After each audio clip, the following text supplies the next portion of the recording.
we've got this article here. Everybody here knows that there are these horrendous wildfires going on, happening now in California. It's a shame what's been going on.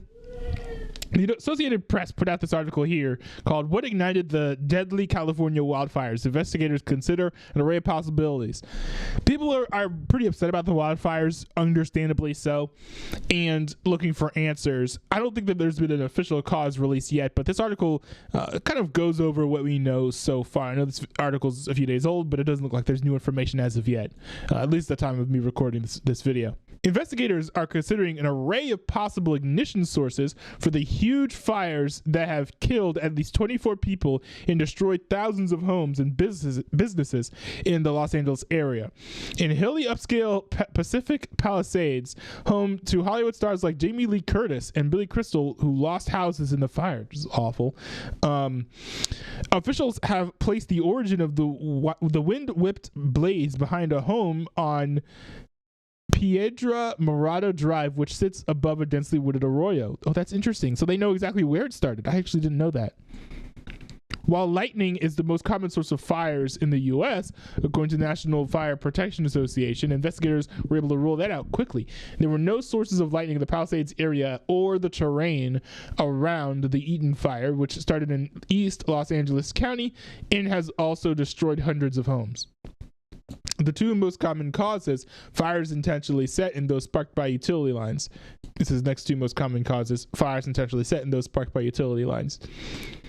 That makes sense, actually. Not shocked about that at all. I mean, what about like accidents, right? Like if you are, smoking in the woods and you throw a cigarette into the bushes, like, and that starts a fire. I don't know if that is. Would you call that intentional? Maybe it would be considered intentional to a degree. You know what you're doing at that point. John Lentini, owner of Scientific Fire Analysis in Florida, who has investigated large fires in California, including the Oakland Hills fire in 1991, said the size and scope of the blaze doesn't change the approach to finding out what caused it.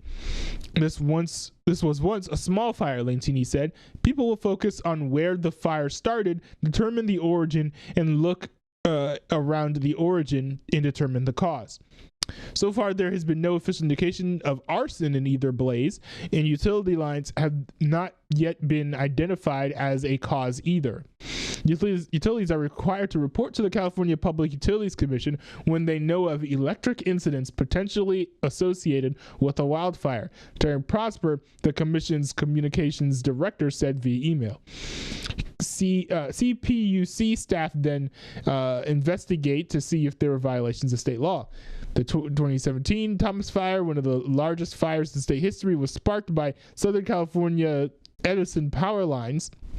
They came into contact during high wind. Investigators determined the blaze killed 2 people and charred more than 440 square miles. Who cares about the kilometers?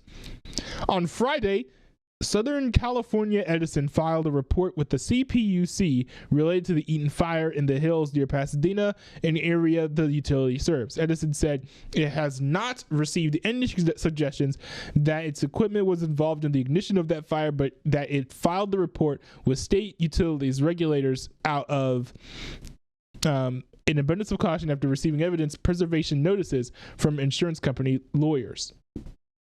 Preliminary analysis by SCE of electrical circuit information for the energized transmission lines going through the area for 12 hours prior to the reported start time of the fire shows no interruption or electrical or operational anomalies until more than an hour after the reported start time of the fire. Yeah, so that indicates that this fire was not caused by an electrical issue.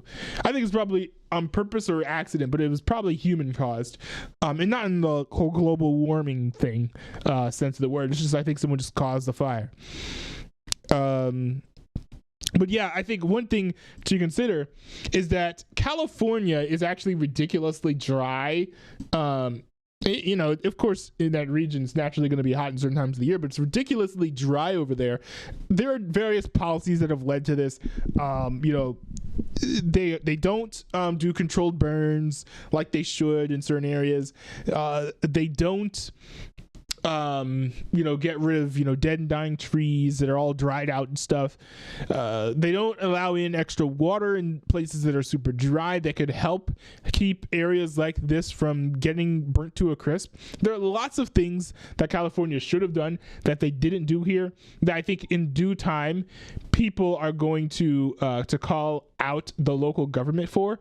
But for now, I think it's most pertinent to encourage the California government to continue to provide aid, which it seems like they've been providing some aid, from what I can tell. To continue providing aid and to get to the bottom of who set the wildfire on fire in the first place, because if they did it on purpose, then of course that person needs to be held accountable. I think that the finger pointing of how the state was mismanaging their wildlife, that's something that could be addressed later, especially because that's not new, right? California being dry is not new. It's been like this for a while. So I don't think it does anything. It doesn't do anyone any help to focus on that when we have people now who need help, right? And there's potentially someone now who also needs to be brought to justice. So I think that when it comes to thinking about and talking about this wildfire, that would be sort of like the most helpful approach and mindset to put yourself in when it comes to this whole thing.